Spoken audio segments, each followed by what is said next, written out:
di Surabaya itu. Saya bilang, oke, Imam Araji, tenang aja, saya kasih. Cepat!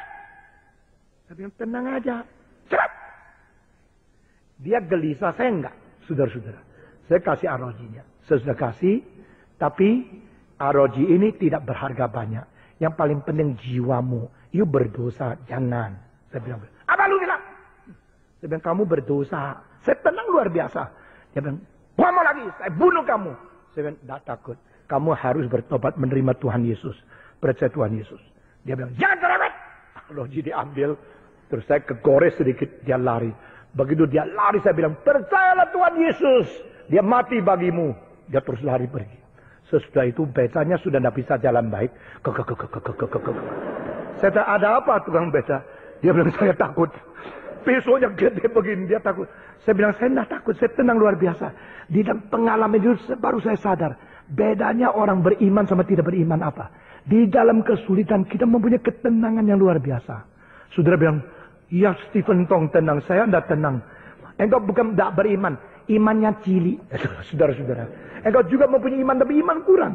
Di dalam kesulitan kadang-kadang kita bisa mengetahui sesuatu yang ada di dalam. Beda sekali, saudara-saudara.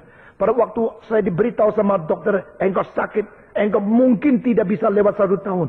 Saya rasa tenang luar biasa. Karena apa? Saya baru sadar, waktu kesulitan baru kita sadar, memang saudara kuasa Tuhan dalam diri kita, saudara. Banyak orang tidak mempunyai kekuasaan seperti itu. Sedikit saja takut, sedikit saja takut. Ilmu kedokteran pernah menemukan sesuatu fakta, yaitu orang sebelum mati yang sudah betul-betul mengenal Yesus Kristus. Nah, mereka yang berdosa dan tidak bertobat, bedanya luar biasa, yaitu vibrasi yang berada di dalam otak. Bagi mereka yang sudah beriman kepada Yesus Kristus, waktu menghadapi kematian, luar biasa tenangnya. Tapi bagi mereka yang tidak ada pegangan setelah mati kemana, kacau balau. Dan vibrasi daripada listrik yang berada di dalam otaknya itu luar biasa kacaunya. Dokter membuktikan benar-benar orang beriman berbeda dengan orang yang tidak beriman. Saudara-saudara, abad ke-18 akhir, ada seseorang, abad ke-19 permulaan dia masih hidup. Namanya Arthur Schopenhauer. Ini adalah salah seorang filosof yang paling pesimistik di dalam sejarah. Arthur Schopenhauer dengan buku The World as a Phenomena of Will. Buku itu 50 tahun kemudian mempengaruhi Friedrich Nietzsche yang mengakibatkan sesuatu pikiran tentang Superman dan orang itu umur 35 mati karena gila juga. Ini orang-orang dari sayap yang melawan Tuhan. Schopenhauer dan juga orang yang seperti Nietzsche. Pada waktu Nietzsche mati, dia gila. Pada waktu Schopenhauer mati, dia teriak dengan luar biasa kerasnya. Dia menakutkan suster yang sedang merawat dia. Dia mengatakan, saya tidak tahu saya harus kemana. Dia teriak. Di dalam filsafat yang dia tulis, saya baca. Dia mengatakan hidup itu permainan. Hidup itu sengsara. Makin tingginya jenis hidup, makin besarnya kesulitan, makin besarnya bijaksana, makin rumitnya kesulitan. Hidup di dalam dunia yang paling sulit adalah hidup manusia. Karena manusia lebih bijaksana dari binatang yang lain. Dan waktu dia mau mati, dia mempunyai ketakutan yang luar biasa. Berteriak-teriak sampai susternya lari keluar daripada kamar yang menjaga dia. Dan berkata, kecuali orang itu betul-betul beriman kepada Tuhan Yesus, saya tidak mau jaga lagi di pinggir tempat orang yang mau mati. Karena saya betul-betul bisa membedakan yang beriman dan yang tidak beriman. Saudara-saudara, kapankah kita baru sadar kita mempunyai kuasa itu? Kadang-kadang kita terlalu lancar. Kadang-kadang kita terlalu enak. Hidup kita terlalu mewah. Sehingga kita cuma mengandalkan kestabilan jiwa kita kepada lingkungan yang memberikan tunjangan. Maka Tuhan mengatakan, perlu pada satu saat ambil sebagian daripada apa yang kau miliki. Supaya kau tahu, sandaranmu bukan itu. Tapi ada kuasa yang sudah kuberikan kepadamu. Kedua, kapankah kita mengalami dan sadar akan kuasa itu? Pada saat iman kita mendapatkan tantangan musuh. Pada saat orang-orang melawan Kristen memberikan penganiayaan kepada orang Kristen. Saudara-saudara, ada semacam orang yang memikirkan jika kita berbuat baik-baik, pasti tidak ada musuh. Ini pikiran betul separuh, salah separuh. Yesus Kristus lebih baik dari siapapun. Justru dia dimusuhi bukan karena jahatnya. Yesus tidak ada kejahatan. Yesus tidak ada dosa apa-apa. Yesus dimusuhi justru karena ada semacam orang yang memikirkan jika kita berbuat baik-baik pasti tidak ada musuh. Ini pikiran betul separuh, salah separuh.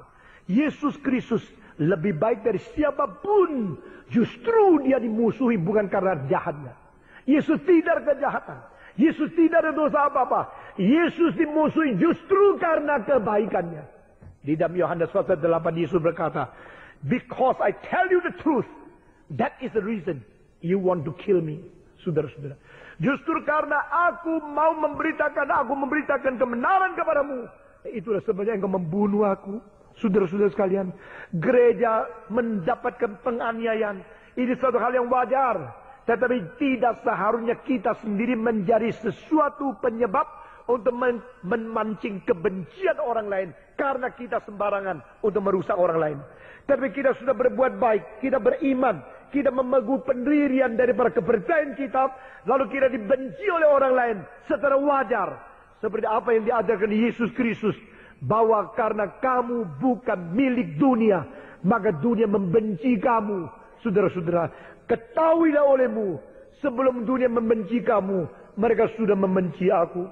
Saudara-saudara, kemarin malam jam 11, Bapak Paul Tahalele telepon sama saya. Dan dia mengatakan besok pagi-pagi saya akan ke Batam. Dan saya akan pergi lagi memberikan beberapa, puji Tuhan, buku kami, foto-foto dan semua laporan FKKI sudah sampai ke mata dan telinga Presiden. Nah, di dalam hati saya mengatakan itu tidak penting. Sudah sampai ke mata dan telinga Tuhan yang penting. Dia bilang saya bersyukur Presiden sudah mengetahui apa yang kita laporkan. Karena selama ini banyak orang mengelilingi dia dan telah menutupi fakta sesungguhnya. Sehingga Presiden tidak bisa dengar dengan jelas apa yang terjadi secara sesungguhnya.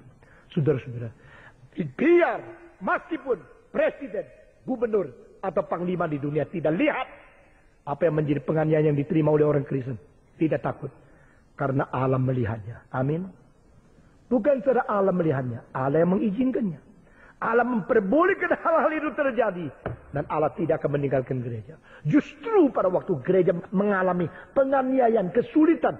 Di situ gereja dipaksa oleh situasi, didorong oleh Roh Kudus. Untuk memikirkan, kenapa saya jadi Kristen? Kenapa mesti jadi Kristen? Karena menjadi Kristen menjadi begitu susah. Karena menjadi Kristen begitu disiksa. Kenapa saya mesti menjadi orang Kristen? Akhirnya jawaban cuma dua. Pertama, sudah buang Yesus, buang Tuhan. Kedua, menggali sebenarnya menjadi Kristen apakah istimewanya. Dan tidak menggali timbul beberapa hal. Pertama, pengertian iman dan doktrin kita. Kedua, merasakan menginsiapi pengharapan kita. Ketiga, mendapatkan jawaban untuk apologetika, membela kebenaran. Dan dengan demikian, melalui segala tantangan, penganiayaan, kesulitan, justru sejarah membuktikan hal-hal ini. Yaitu teologi yang mendalam, timbul daripada challenge from the world. Teologi yang dalam, timbul daripada challenge from philosophers. Teologi yang dalam justru ditimbulkan karena orang-orang melawan gereja menantang kita. Sehingga kita boleh memikirkan. Waktu memikirkan, Tuhan langsung berkata, "Taulah engkau berapa limpah kebenaran yang sudah kukaruniakan kepadamu. Berapa besar anugerah dan kebenaran yang sudah kuwahyukan kepadamu." Dua, sejarah membuktikan pada waktu kita berada dalam kesulitan, konsolidasi dan pengertian saling mengasihi satu dengan lain, itu justru timbul pada waktu kita dimusuhi dari luar. Saudara-saudara, banyak kali orang gereja tidak bisa saling mengasihi. Sampai musuh dari luar mengepung kita, menganiaya kita. Baru kita mulai belajar bagaimana mesti saling mengasihi satu dengan lain. Nah, saudara-saudara, saya minta saudara perhatikan. Persatuan ada dua macam. Yang sungguh dan palsu. Yang sungguh ada persatuan karena iman, karena cinta kasih dalam Kristus dan dorongan Roh Kudus.